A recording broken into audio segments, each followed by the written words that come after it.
L'abbaye qui fut fondée en 1134 par saint Bernard de Clairvaux, à la demande de Barthélemy de Jure, l'évêque de Laon, auquel il était apparenté.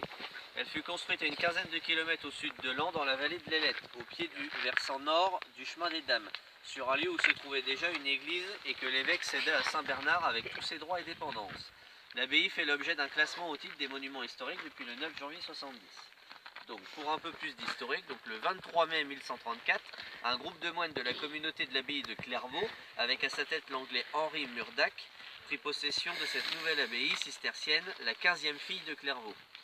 Située dans une vallée orientée d'est en ouest, saint Bernard lui donne le nom de Vauclair, donc Vallis Clara, nom inversé de l'abbaye mère Clairvaux, Clara Vallis. Aidée par les dons de riches familles, l'abbaye prospéra rapidement en se dotant de nombreuses terres et fermes.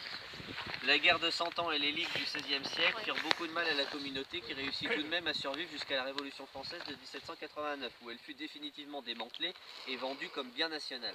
Sa situation géographique à proximité immédiate du chemin des Dames a conduit à la destruction presque totale des bâtiments en 17, sous les feux directs de l'artillerie. Il ne reste plus qu'aujourd'hui que des vestiges. Voilà. Donc c'est ce qu'on avait là. Donc là j'ai une photo du pigeonnier, on le voit de l'autre côté. Le pigeonnier qui est ici. Et donc le bâtiment principal qu'on voyait ici, ça ressemblait à ça. À ça à l'origine. Et, voilà. Et là on a la totalité de l'abbaye. Une fois voilà. qu'elle était pleine quoi. Avant ça, 1917. Ouais,